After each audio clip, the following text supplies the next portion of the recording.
mics this time? We don't worry about the politically incorrect stuff. We just pull out the fun stuff. Can't make a blaze of glory and go out in it. Like I say, what an intro, right? Fist fighting, running, and raping. And I think I speak for everyone here. It's great to have Gary back at Wasteland.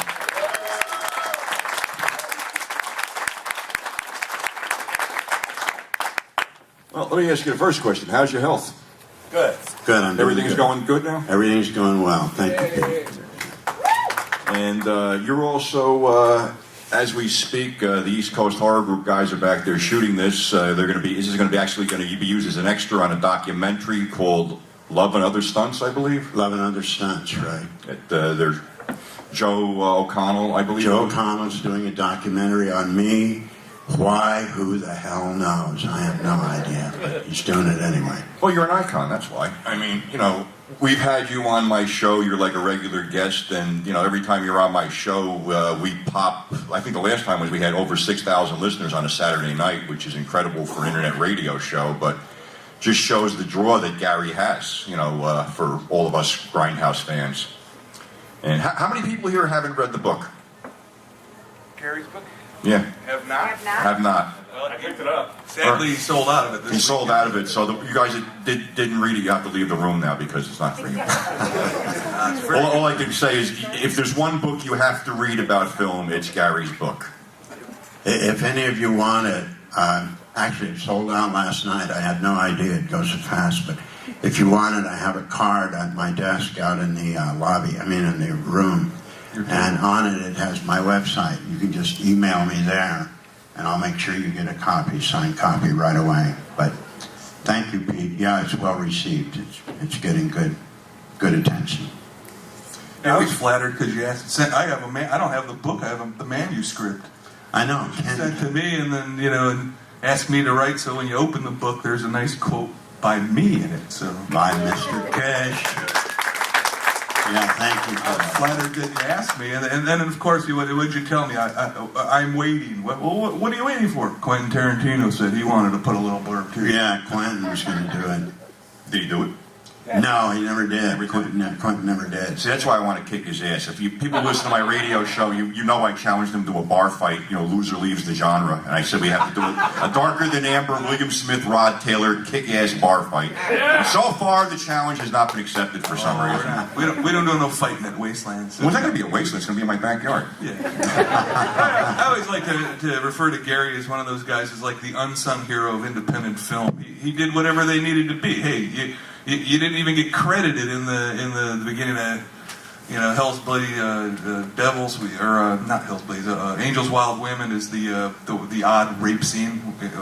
Second to last. Yeah, and he didn't even get credited for that. But it's like the movie begins with two guys running down a black girl and raping her.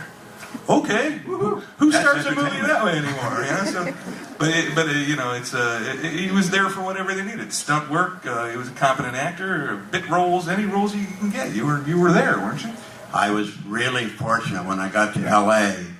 All the actors were out of work, and I thought, well, this isn't for me. I got to do something else. And I was watching them shoot a Frank Sinatra movie on Gower Boulevard. And all of a sudden they said, stuntmen, get to your cars. And these guys looked like gladiators. And they went over and stood in front of these automobiles. And they said, okay, stand by, action. And cars started crashing into each other and people getting in fights and killing each other. That's what I want to do.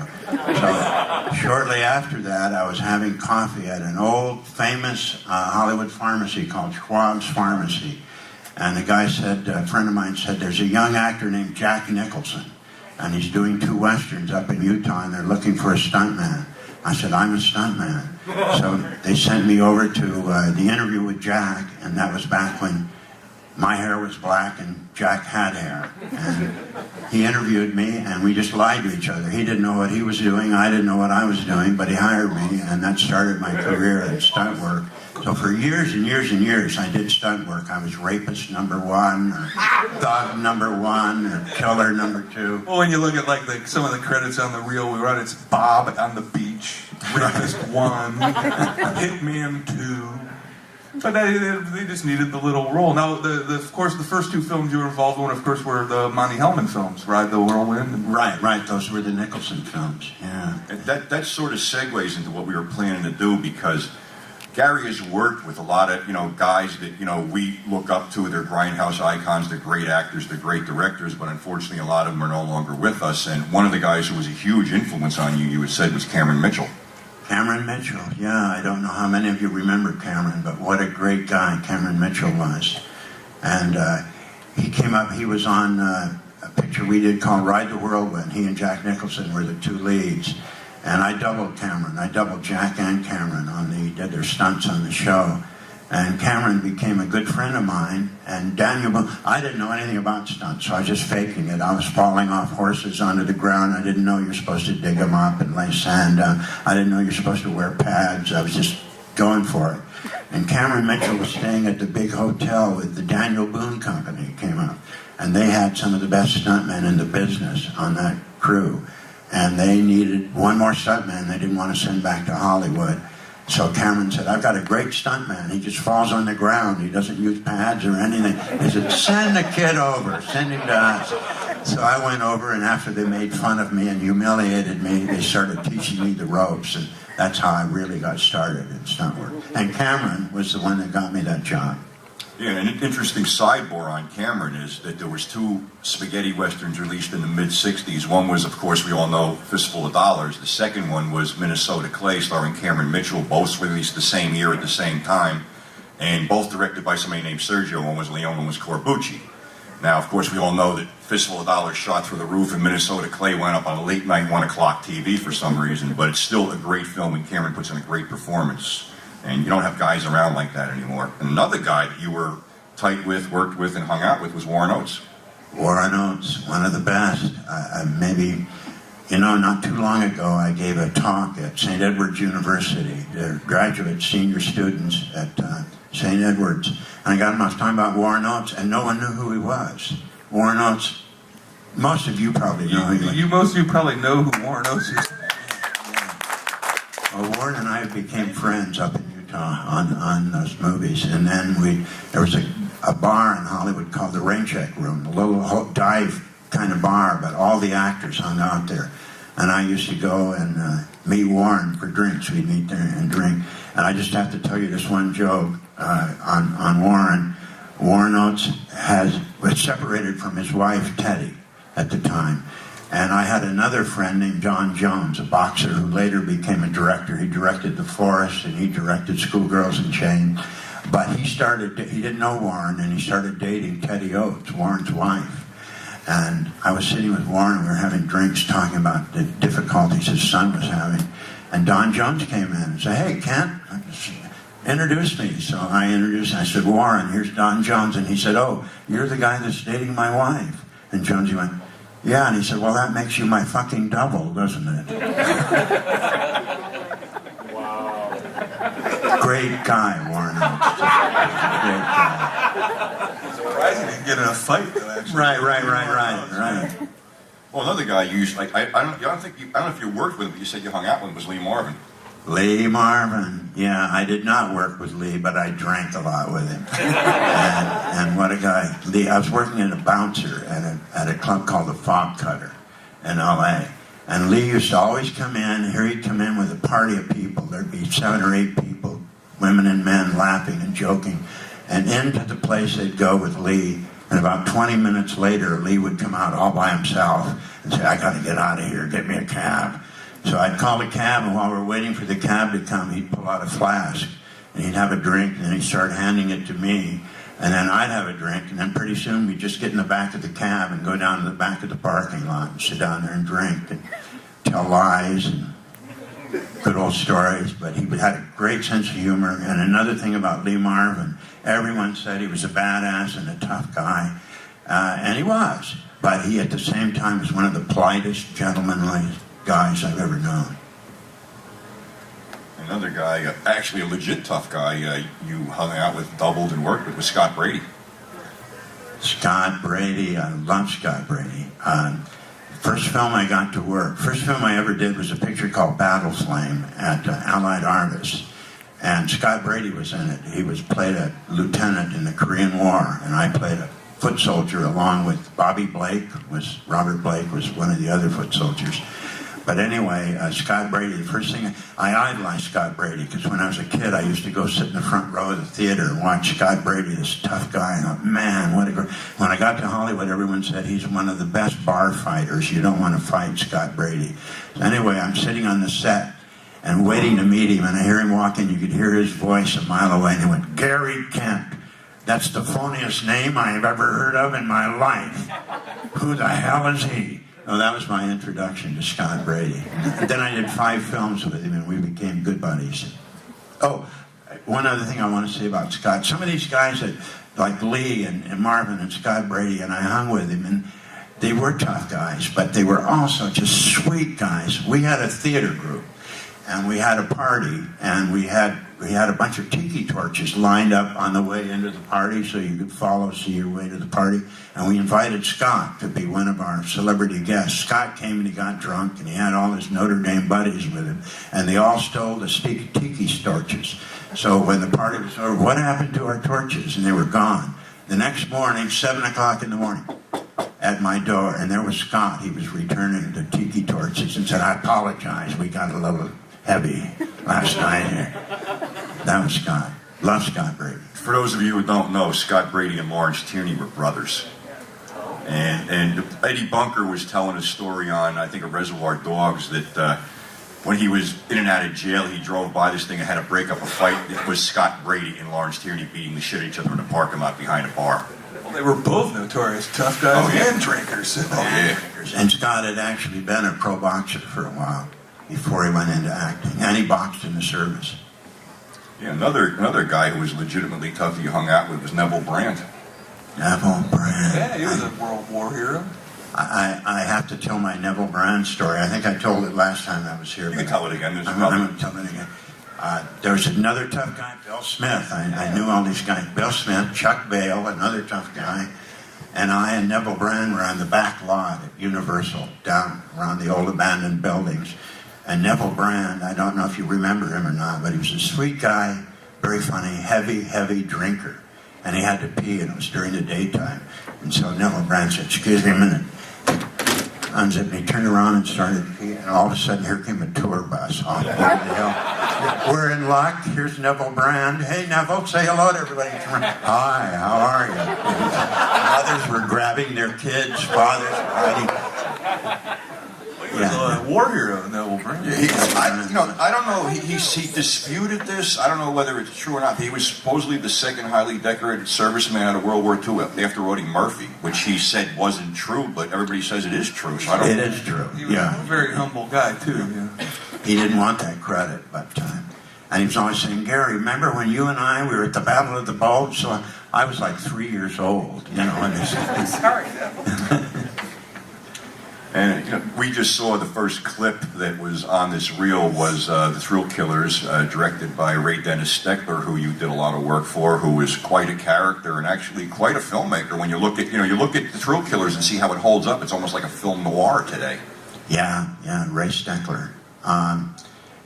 Strange, Ray Steckler lived across the street from me, and he was one of those guys. I talked to some of you young guys today that are making your own films, and good for you, because that was Ray. If he had 30 cents, he was going to make a movie. That was it. And he would talk you into working on it, and you'd get $20 and a bologna sandwich, but you were making a movie, you know.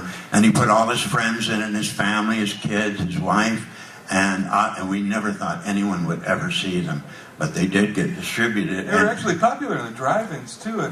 Yeah. I knew Ray for many years, 20 years plus myself, and finally he wouldn't fly. He was afraid to fly, and I finally convinced him to come to Wasteland, and he passed away. Yeah. Ray had cancer, and when he was in the hospital, he didn't want anyone to know. So he would call all of us, all of his old buddies, and say, "Hey, we're going to do another film. We're going to be out in the desert." I said, "Okay, I'll have the bologna sandwiches. We'll go shoot." But he was calling from the hospital, and no one knew it. And another notorious figure that you came in contact with was Charles Manson and that whole crew. Yeah. Charles Manson, for those of you who don't know who he was, I think most people probably know Charlie Manson. There was a ranch, old dilapidated buildings and a lot of acreage outside of LA called the Spawn Ranch. And it was used by a lot of movie companies because it had not only had the old buildings and the board sidewalks, but there were no TV antennas or telephone poles around, so you could shoot, without worrying about things looking modern. So, and they had horses that they'd rent out. Especially 30s, 40s westerns were shot there. Absolutely. Absolutely. Owned by a blind guy. Charlie Spawn was blind, the old man. Charlie Manson and his creepy crowley, the girls came out and they said they would take care of the horses and take care of the place. What actually happened was Charlie had one of the girls with service, if you'll pardon me, old George Spawn, and so he let him stay there for nothing. And they lived in these little shacks up in the hills. And whenever you were shooting there, they would come down and try and beg food from you. Can we have your lunch? Can I have that cupcake that you've got there? And we just saw them as these weird, strange little people. Charlie Manson was like 5'6", if that. Always barefoot, little skinny guy. And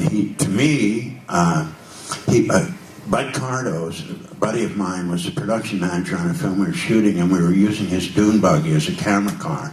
And the dune buggy broke down, and I said, gee, we got to use this tomorrow. And Charlie said, well, I'm a mechanic, I'll fix it.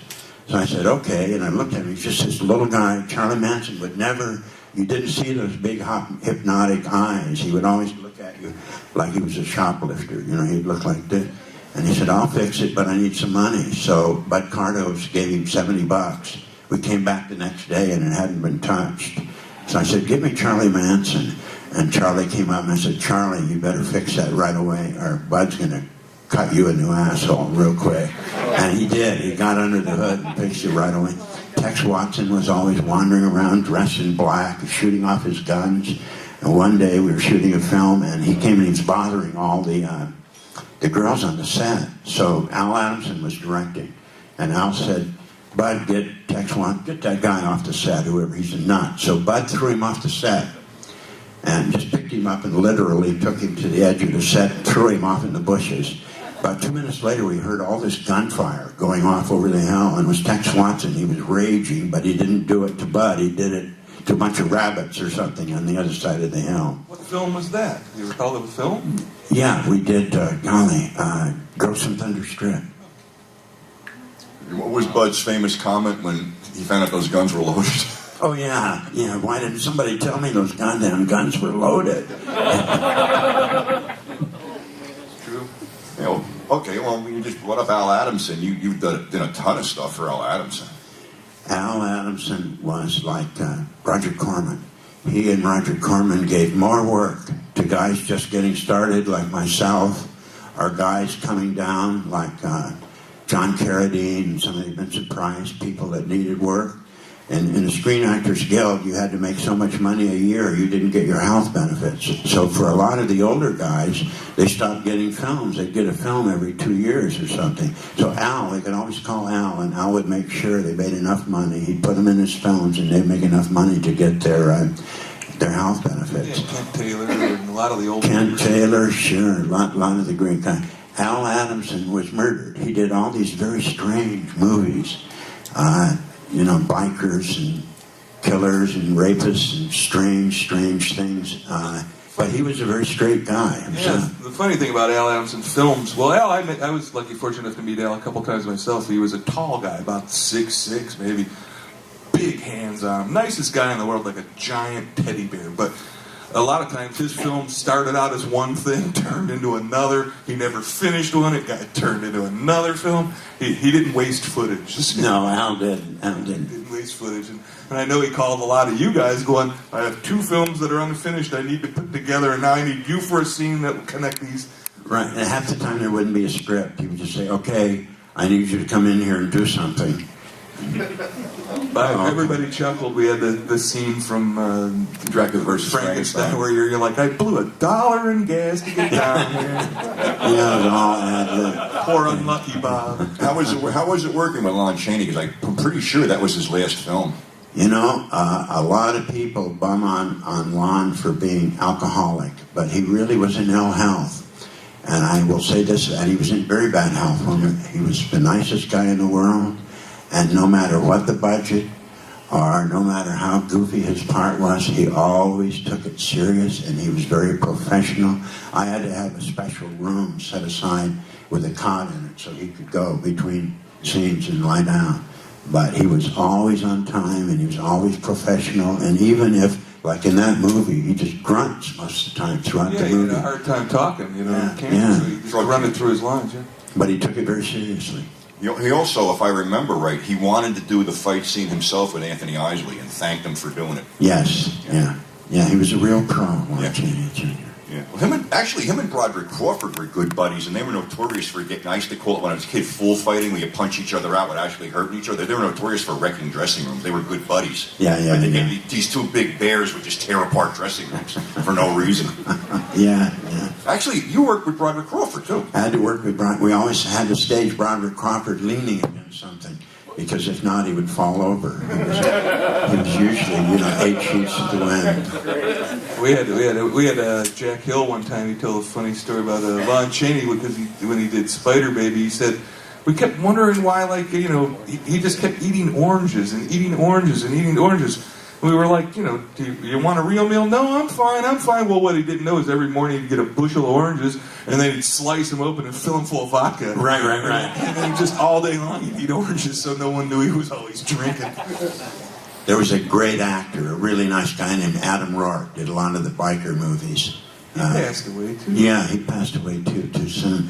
But Adam had that same knack of shooting up oranges with vodka, and we were all trying to get him to quit drinking. I'll just have an orange, thank you, I brought one in. Yeah. And here he was, straight vodka. Yeah. And he'd go out in the backyard, and he would bury a vodka bottle in the backyard and put a little straw sticking up in the bushes. And he'd say to his wife, I'm just going to go out and sunbathe.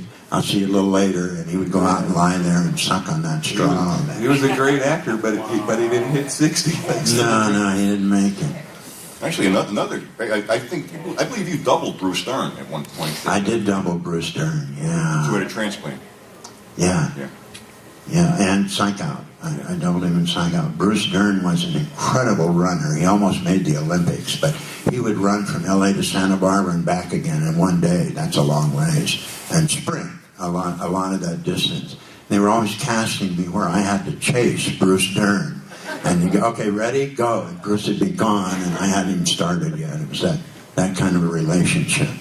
Yeah, and the funny part was Bruce was always, up until, last couple of years, 20 years or so, was always cast as a nutcase psycho thing, but he was actually trained by Lee Strasberg. He was a classically trained actor. And he was one of the primo drama coaches in Hollywood. Everyone wanted to get in, and so was Adam Rourke. Everyone wanted to get in their classes to study with Bruce or Adam. And a lady you were involved with, actually, you had her star in Rainy Day Friends.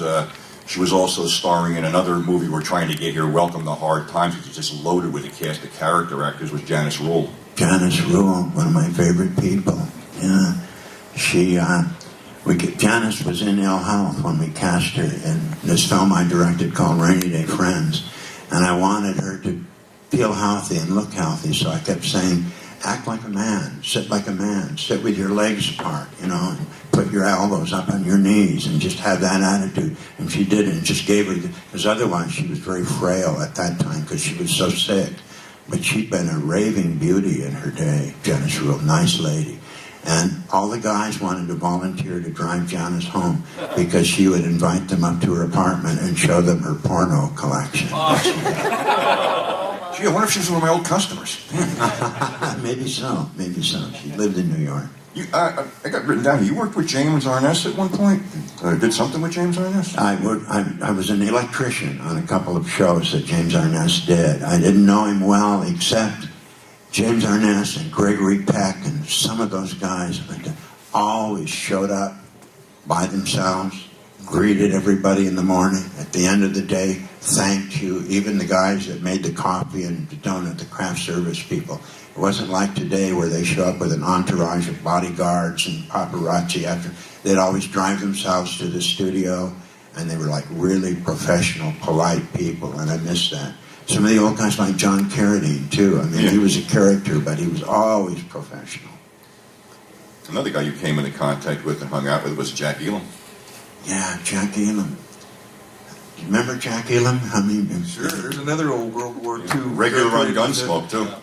He was yeah. always a regular. And the reason he was a regular was because Gunsmoke had the longest running poker game probably in the history of Western civilization. And he was Jack. Anybody you ever talked to about Jack that worked with Jack said he was an avid card player and was really good at it. Jack had this, as you know, this one strange eye that just wandered around, and it was very hard to talk to him because you try and follow that eye. When he was going. That was actually, it gave him a lot of character when he was, when he was on screen too. It was like, give you that look. Yeah. There was a story behind that because he lost the sight of that eye in a childhood fight. He was actually, after he came back from the war, he was an accountant. And his doctors told him that if you continue to do this, you're going to lose sight in the other eye. So he cut some kind of deal to do the paperwork for 3 pictures, and that's how he started. Yeah. And he always wanted to be the heavy. He loved being the heavy. Yeah, he did. And then I believe it was Burt Kennedy who found out that he had a really great underlying sense of humor and a comedic talent. And he stuck him in that support your local sheriff, support your a bunch of that stuff. And that toward the end of his career, he was doing a lot of comedy. Like Cannonball Run was a perfect example of that. The guy was a great actor. I mean, either as a heavy or as a foil, he was good. he was another one of Al Adamson's friends who Al would hire. Ted Taylor, Scott Brady, Broad Crawford, Jack Elam, Ken Curtis, And Angelo Rosito. Angelo Rosito. The world's probably. He was like in his 80s when he died, and midgets really don't live that long. But the guy was so prolific that he was out with Lugosi. Started Freaks, did a bunch of Lugosi stuff in the 40s at PRC stuff, and then when Gary was working for Al, he was a regular there, all the time. Yeah. Yeah, he worked all the way to the day he died. The third Mad Max movie. He used to have a paper stand on Hollywood Boulevard, Angelo Rosito, and he would sell newspapers. And then when he went home, he had this little suitcase he carried, and he'd get on a bus and put the suitcase down, step on it to get up on the seat. Yeah. He was actually he's in this movie we're showing tonight, Little Cigars. He does a cameo. He's the shortest one in there. In a whole cast of midgets, he's the shortest I don't one. know. It's either him or Felix. Yeah. And then of course Dick Miller. Yeah, I did work with Dick Miller on a picture called Battle Flame. Well, the one with Scott Brady. Yeah. So you're getting a lot of offers now, I understand, to do some work. Yeah. Stuff. It's thank God, because I'm too old to do stunts anymore. I did a picture called Bubba Hotep, which thank you. I was the stunt coordinator on that, and we broke for lunch. I'd like to say it was doing a stunt, but we were out at Malibu on the edge of this cliff, and we broke for lunch, and I stepped backward off the cliff and broke my leg, and I thought, I'm getting too old to be doing this stuff anymore, I think.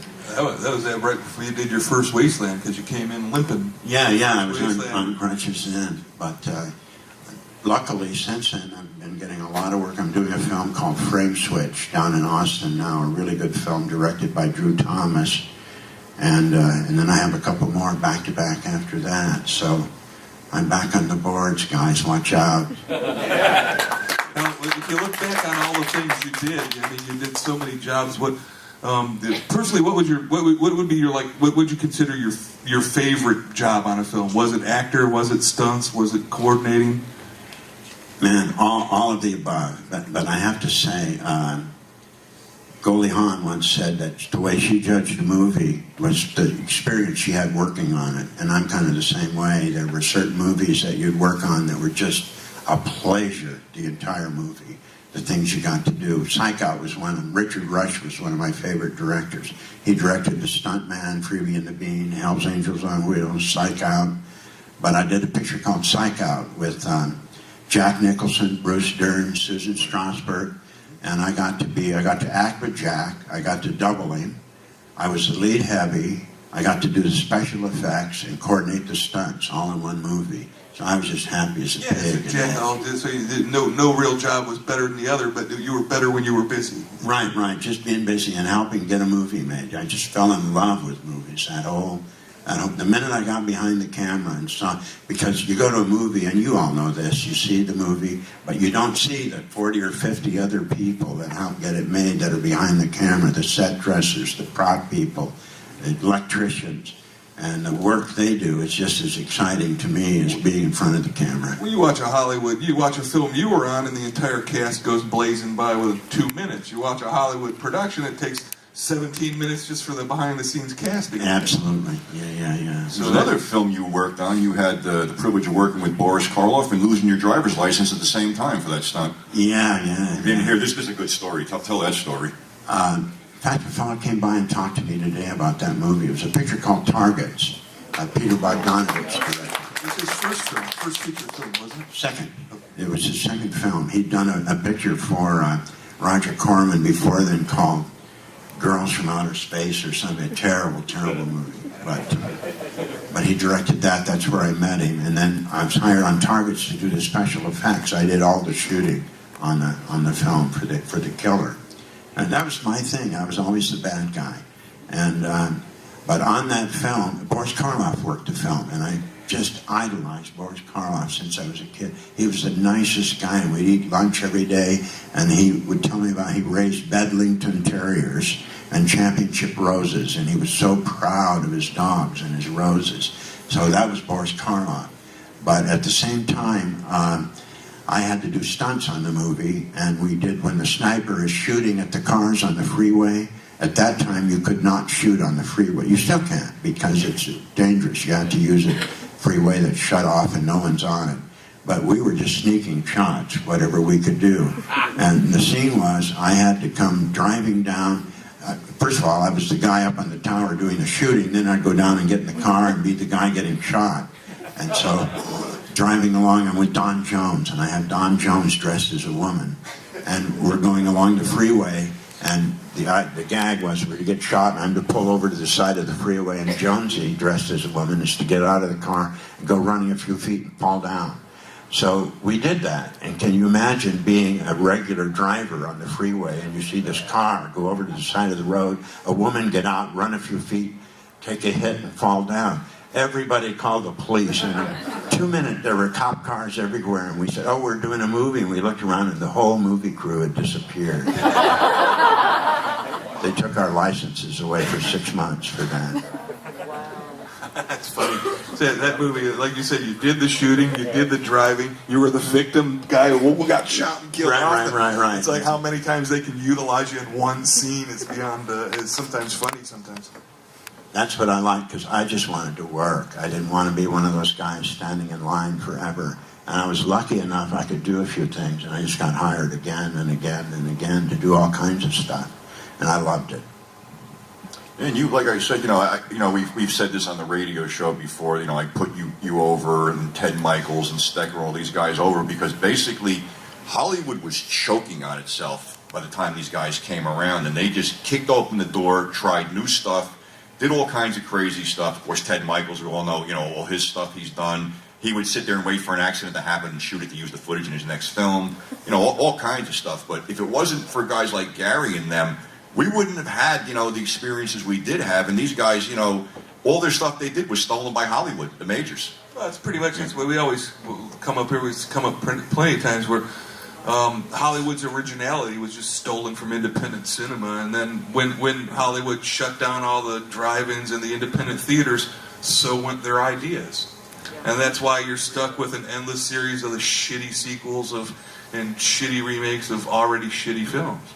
And that's the truth if you think about it. I mean, they control everything now, so their originality went with the independent cinema.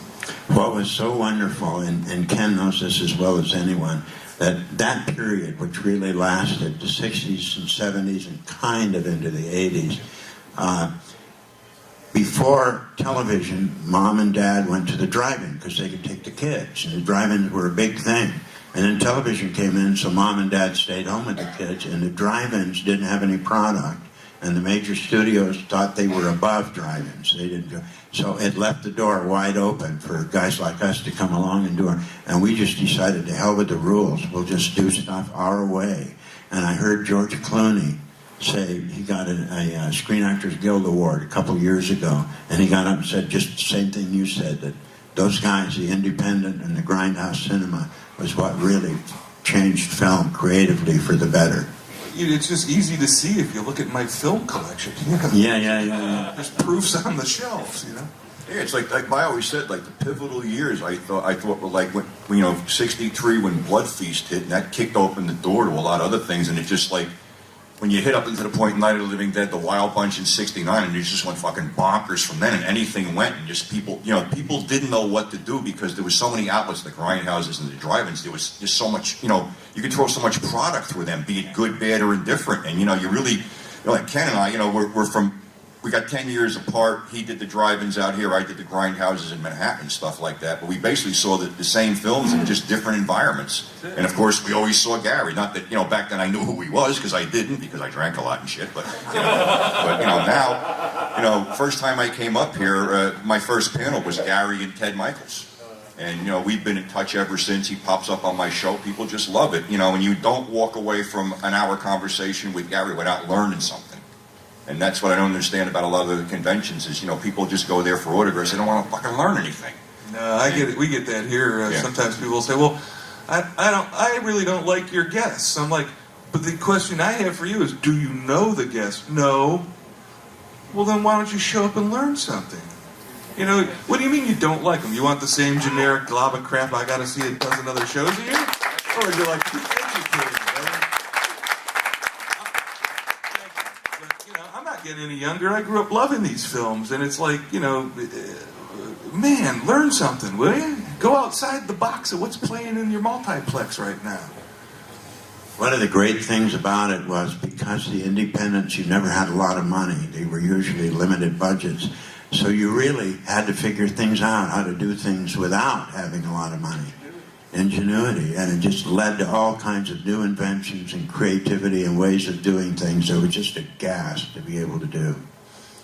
And Ted Michaels, you mentioned Ted. How many of you know who Ted Michaels is? Ted? Oh, good. You all know Teddy then. Ted. He's been here a few times. Yeah, he has. One of my favorite people. Two stories I'll tell you real quickly about Ted, if I may. Ted was also a really good cameraman. And there was a picture when I first got to Hollywood made called The Hostage. It had Harry Dean Stanton starring in it. Ted Michaels was the cameraman on it.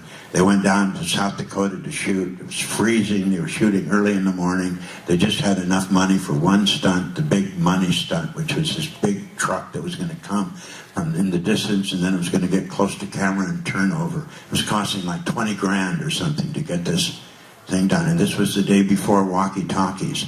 So down the truck went, way down the road, and Ted comes out and he's trying to load the camera, and the assistant director told the stunt guy driving the truck, the cue for you to bring the truck is, we'll turn on this big light and shine it down your way, and when you see the light, come with the car. So he said, okay, and Ted now is trying to load the camera, and it's freezing. And he said, I can't, turn that light on and put it over here so I can see what I'm doing. And turn the light on. Here came the truck, and everyone's going, no. And the guy thought they were saying, go. So he floored it. Truck rolled over. They didn't get a foot of footage on it. And then another time we were doing a picture called The Black Klansman in Bakersfield. We were using a special effects guy called Hairbreadth Harry, or Three Finger Harry. And you don't want to use an effects guy called Three Finger Harry. Especially if you're blowing something up. We're blowing something up, right. So we had a pickup truck. The big ending of the film, if you've ever seen that film, the big ending was to be this pickup truck with the bad guy in it, driving, trying to escape, and he drives into this huge rock and smashes and kills himself, and the truck was supposed to explode. Ted Michaels is directing. We have Hairbreadth Harry is going to drive, Three Fingers driving the truck. I said, Three Finger, you better let me do it because I can bail out and no one will get hurt. He said, no, I'm not going to get in the truck. What I'm going to do is I have it wired so it'll go right into the rock. Well, right next to the rock was the Kern River, this big dark river, just rumbling while we were shooting. So we get all set. This is the money shot again, a Ted Michaels movie. We're out there. Okay, action. Here goes the truck right toward the rock, and it turns and goes right into the river. And if you see the movie, that's how it ends. It just goes into the river and that's it. Oh, and Ted ran over. He thought Harry was in the truck, and he said, "Save Harry! Somebody get Harry!"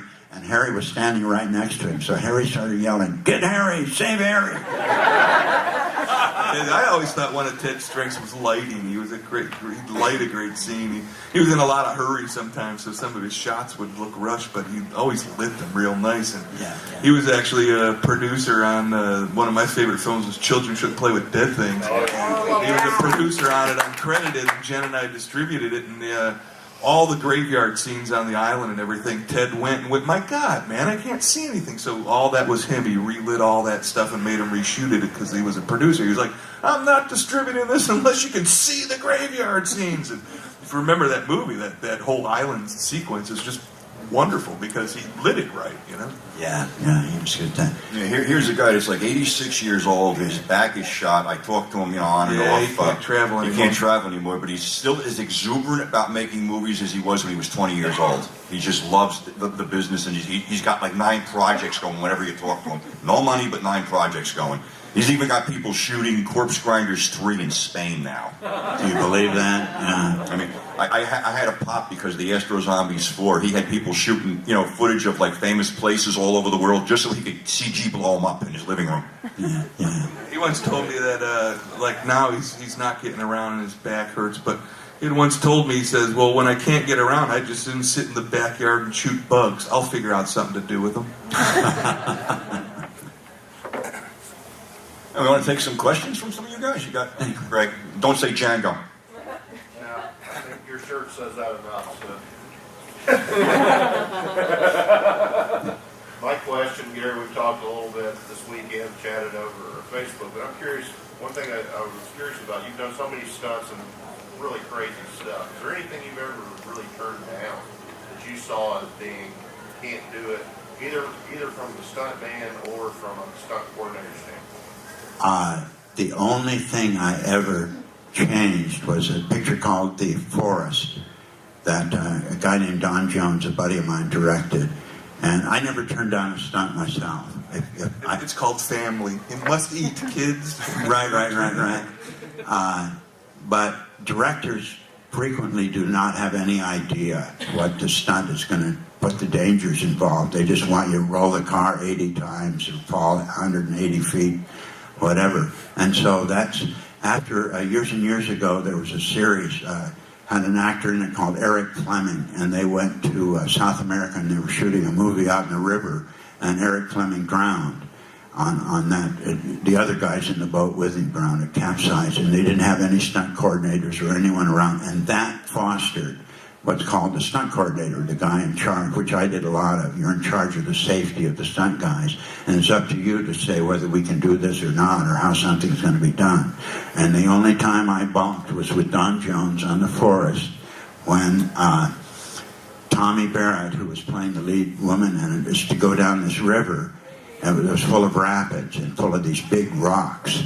And I was standing there looking at it and going, "No, this doesn't look good to me." And she wasn't that good a swimmer, and I didn't have a stunt woman to double her. And the guy who was standing next to me, who was a local guy, said there have been a lot of people had their brains bashed out trying to go down that same place. But Don was going, "This will be a great shot." So I said, "No, that's not what we're going to do." And we ended up she did a high fall off the cliff instead into deep water, where there were no rocks or anything. But that was the only time I personally said, "No, we're not going to do the stunt you want. We'll do something else." And stunt coordinators have that right now. They can stop the shoot. Yeah, well, you're responsible for the crew. The stunt crew is the stunt Absolutely. And still every year, 2 or 3 guys or girls will get killed doing stunts. So it's the only job on a movie where you can actually get killed or get hurt pretty bad every time you go to work. I think the record for injuries is the Road Warrior, wasn't it? George Miller's Road Warrior. Yeah. Those guys Still are holds nuts. the record for most wounded stuntmen. Those guys are nuts down there. Oh, I know that. Anyone else got a question? Yeah, go right up front. Gene. When you were talking about earlier on in your career doing stunt work, and you said that like before you had the training and you weren't using pads and stuff. Did you ever sustain any injuries while doing that? Anything that's ever actually like gone on to like bother you later in life or something? Like, Are you kidding me?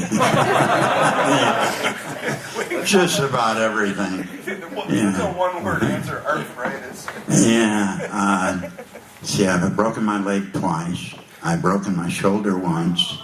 I had this arm sliced up, doubling Jack Nicholson on a movie, just sliced my arm open. I was with Cardos on Hell's Angels on Wheels. Okay. And I did a bar fight, and I was to get hit off the bar and fall into the glass behind the bar where all the glasses were.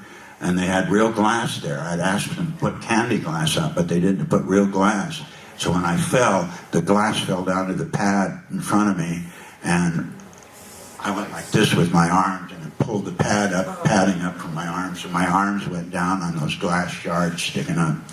Cardos drove me to the hospital, and we stopped at a bar on the way. And we spent about 2 hours in that bar, and then we finally made it to the hospital. We were so drunk, and we were laughing our asses off. I got on the table, the gurney or whatever it was, and he said, "Put your arm out on this sleeve." I put my arm and myself out on the sleeve, and the whole thing fell over in the hospital.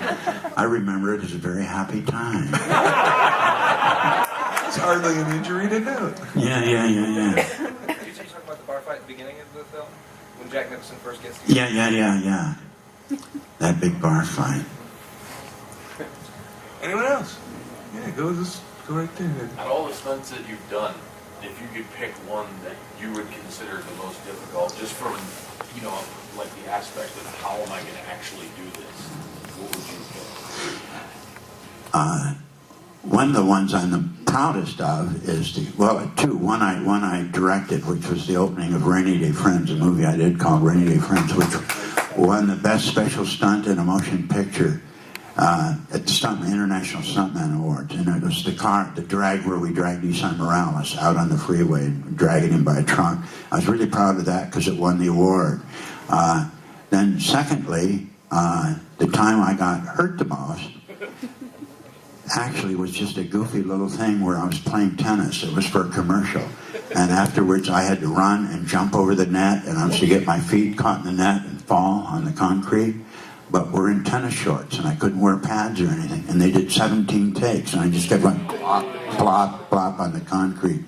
But then the one where I almost bought it was on Psych Out, doubling Bruce Dern. We were shooting at the Museum of Art in L.A., and I had to break in to a skylight that was overhead that was 2.5 stories up, straight down to marble floor down below. And Dick Rush put the camera down there. Leslie Kovacs was shooting camera. And I had to break in, and I was supposed to swing, hang from this little lip, and swing, and then let go and throw myself over a balcony that was about 8 feet away. And I thought, well, okay, just looking at it looked like I could do it. And so I went up to practice it, really. And I had the grip, put a little thing that I could hang on with my fingers. And I broke through the skylight, and I'm hanging there, and I suddenly realized I'm going to fall, because I can't pull myself back up. So I said, "Dick, you better shoot this, roll it." Because if I missed, I was going to fall 2.5 stories on my head and the camera and everything else. So I was swinging like mad, thinking, I'm not going to make this. But I did. And if you see the film, you see I just barely make it over the thing. Schoolgirls in Chains, that character you played. Yeah. Where did that come from? Because I've always thought that was, and I've talked to you about this before, but I've always thought that was just a very creepy and realistic portrayal of somebody who's got some serious issues. Thank you. Yeah. I'll see you later in the room. Actually, there was a guy in California, you probably remember this, in Sequoia National Park, who women kind of thought he was good looking, kind of attractive, but he was very strange, very dark, sort of a barn door kind of a guy. And he worked as a handyman at a motel in Sequoia Park.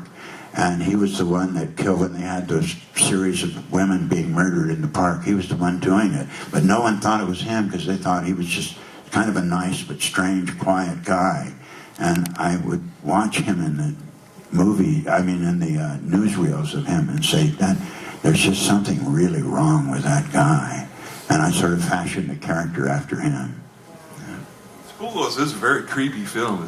People, have you seen it? Schoolgirls in Chains. It came out on DVD. It's really kind of creepy film, but it goes back to, it was funny. We had a discussion a few weeks ago at another show about just how much the late '60s and '70s was really rapey.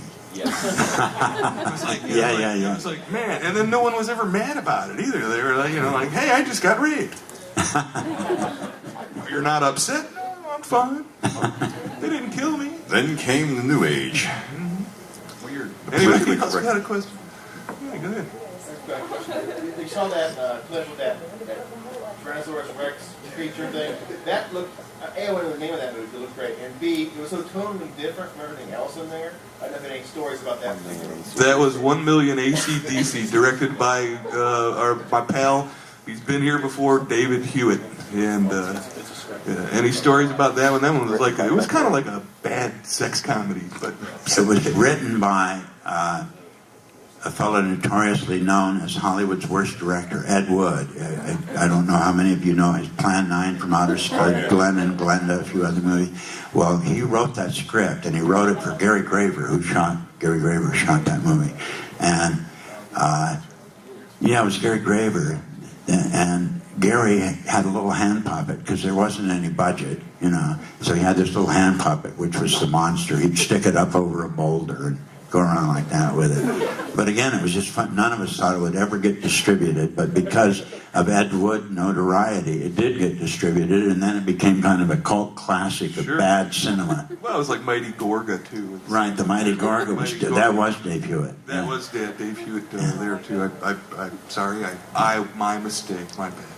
No problem. But yeah, they were fun films. But what I find even funnier about them is I just didn't think they would exist. So to see them come out now and you get the DVD, it's just like, my God, man, who thought that thing would ever exist this long? That was shot by one of my favorite people, a guy I just love, Gary Graver. He and I were good friends, and he shot a lot of movies, bad movies, pornos, A movies. He just worked, the hardest working guy I ever knew. Gary Just Graver. doing his job. Yeah, and he lies you. I'd love to shoot for you, work for you someday. And Wells said, "Well, I'm sorry. Give me your number, but I'm leaving on a plane. I don't have time to talk to you." Blah blah blah. So Gary said, "Okay, give him his number." And when Gary got home, the phone was ringing. It was Orson Welles, and Orson said, "Well, maybe we should get together and talk. Come on over. I'm in Bungalow 3." And Gary couldn't believe it. He was going over to Bungalow 3 to see Orson Welles. And he goes in and he's sitting there talking, and all of a sudden Orson Welles jumped on him and took him to the floor and sat on top of him and pushed his face down like that. It was down like this. Gary thought, what the hell have I got myself into? What's going on here? And he said, "Quiet, that's Ruth Gordon going by, an actress going by, and if she sees me, she'll talk to me for 3.5 days." That was Gary's introduction to Orson Welles. That's funny. Anyone else? Go ahead, James. Sorry, I know you've been working on a few of Dick Rush's earlier films. I guess sort of a two-part question. Did you have much to do with anything to do with the creative process of the stuntman? And if so, did he talk to you about like consulting or anything like that when he was writing it? Or I don't know if you were. When he did the stuntman, unfortunately, I did 7 pictures for Richard Rush. He's a dear friend of mine. When he did the stuntman, I was writing and getting ready to direct a picture called The Pyramid, my first movie as a director. So I didn't work the stuntman. All my buddies did. Chuck Bale, who's my best friend, played the stuntman, the lead stuntman in that. I didn't work it, but after they finished it, he went on tour, and we were doing high falls and things to promote the movie. So I went and did the high falls to help promote that movie for Richard. But I didn't actually work the film itself. Anyone else? I read your autobiography, which I think is just excellent. There's a story in there about a stuntman, Judo Gene. Yes. If you could retell that to the audience. Stunt guys, Lee Marvin said this one night. They were having award ceremony for stuntmen at the Beverly Hills Hotel, and all the stuntmen were dressing up and going in tuxedos and stuff. And Lee Marvin said, if you're out tonight and you see some guy walking around in a tuxedo with a carnation, don't make fun of him. Stunt guys just don't give a shit. They're going to go for it no matter what.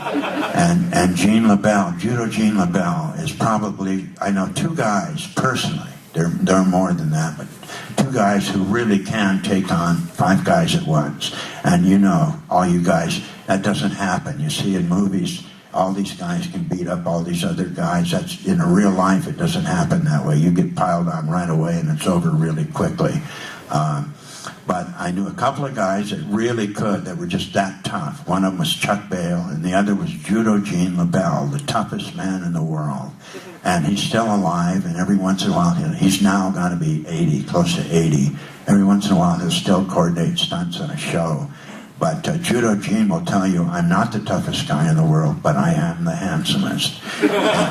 And the story I'd like to tell about Judo Gene is, there's an actor, and I might as well say his name because everybody that's read the book knows who I'm talking about anyway, Steven Seagal, who pretends he's a tough guy, but he's not. He's really a wuss, and he's good at beating up women and small people, but he's not really tough. And he was on the set with Judo Gene LaBelle, who was 71 years old at the time. And Steven Seagal said, there's not a man that can take me. I'm trained in martial arts, I'm this and that. And Judo said, well, I'd like to give it a try. So Steven Seagal said, okay, and he got ready, and Judo had him down in like less than a minute. And Seagal said, wait, I wasn't ready. He said, okay, well, we'll do it again. He did it again, and this time he choked him out, and the guy pissed his pants. And his wife, Steven Seagal did, and everybody was just applauding. There was just this big ring of water.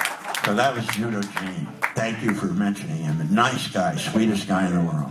He used to wrestle too, didn't he? He did wrestle, and then for a while he announced the things. Yeah, he was at the Olympic Auditorium in, I think, Los Angeles, because I used to get it on the Spanish station. And always, once in a while, Judo Gene would come out and just kick somebody's ass, and then you wouldn't see him for 6 months. Yeah. Love that guy. Anyone else? Something? Anything? Oh, Gary, earlier today we mentioned Savage 7 a little bit. Can you tell the audience a little bit about that? Oh, yeah, that's another Richard Rush movie. And on it, that was my big chance. Richard said, okay, you're going to have a major role in this. You're going to play one of the bikers called Rodeo. And he, in fact, the review said part of the brilliance of that film was Richard Rush cast stuntmen as the real bikers. And so he cast me as this part of Rodeo, and I thought, man, I'm going to have all this dialogue. This is going to be wonderful. And we're out on the stunt unit, and I'm riding. We're going down the road, and I'm doing a T. I'm standing on the saddle of the motorcycle, and the actors are behind us. And we're going down the road, about 40 per camera crew behind us. And there was a great stunt guy named Alan Gibbs, great bike rider. For some reason, he'd never done a seat stand, and he jumped up on his seat, and he lost his bike, and it went into mine and knocked it out from under me. And I was going down the road, nothing under me, about 40 miles an hour, and I hit the concrete. I threw my arm in front of me so I wouldn't hurt my head, and I thought, gee, I've made it. I just skinned myself, and I'm coming up, and I'm in a position of like doing push-ups, and Larry Bishop, Joey Bishop's son, ran into me, and he broke all the ribs on this side. And Dick Clark drove me to the hospital, Boulder, Colorado. Went to the hospital, and I thought, gee, I'm just fine. Everything's cool, and I'm sitting on the gurney. I'm always in hospitals sitting on the gurney. I'm sitting on the gurney, and all of a sudden I just passed out. And that's when they told me, no, your ribs are broken. You're going to be our guest for a while. You're not leaving. Checking Stop at the bar on the way. Yeah. Of course he's I will tell you this, the guys that came to visit me first when I was in the hospital were other guys that were on the movie. Adam Rourke, Dwayne Eddy, a great guitarist, great guitar guy. You've got John Garwood, and they brought this lid of grass into the hospital. And they said, come on, let's light up in this, let's just do it because we can do it. So we did, and the room reeked. So they left, and I could hear them singing and going down the hall. And pretty soon I'm lying there just feeling pretty mellow, and this woman walked in, dressed as a nurse, and she said, are you ready for your massage? And I said, massage? What massage? And she said, well, here, I'm going to give you a little tone-up. And she pulled down my trousers. I'm lying in bed. And I went, what the heck? And she started reaching for this is a true story, my private parts. And what is going on here? Don't do that. I can't do anything. I was so high, I was on Percodan too, so I'm just up on the ceiling. Well, Adam and Dwayne and all the guys had hired a hooker at They're just sitting there going, God, I should get injured more often. Well, Right. I love the bedside manner. We got time for one more. What, you got another one? Go ahead. Earlier you mentioned working on Bubba Hotep. Is there anything you'd like to share about Ossie Davis? I'm sorry? When you worked on Bubba Hotep, did you run into or get to talk with Ossie Davis? Oh, thank you for mentioning that. Yes, I did. What a gentleman. What a great guy. Another guy that drove himself to the set, and I think Ossie was about 80 or 81 at the time. For those of you who don't know Ossie Davis, he was just a classic actor who helped break Broadway open for black actors at the time with Pretty Victoria. Ruby Dee? Yeah. His son is Guy Davis, the blues guy? Yes. Ossie Davis, great guy, and what a gentleman. And he would drive himself to the set and again say hello to everybody and thank them at the end of the day. He'd shake hands with everybody on the crew. He was just an ultimate pro, nice guy. Thank you for bringing that up. Well, Pete, anything to wrap things up? Well, I'm just glad Gary got out here. I'm glad we could bring him out here. And, the man's an icon in my eyes. If, it wasn't for him and a bunch of other guys, we wouldn't have, the whole 30-year experience of the whole Grindhouse thing. So, Gary, thanks for everything, man. It's a pleasure to talk to my friend. Thank all of you and Ken and Pete.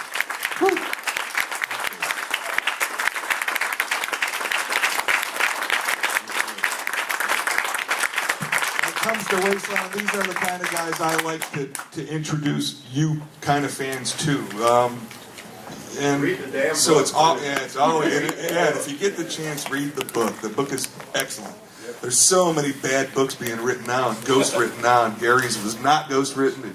It's his recollections, and some of them are so funny he couldn't have been drunk all the time because he remembered a lot of it.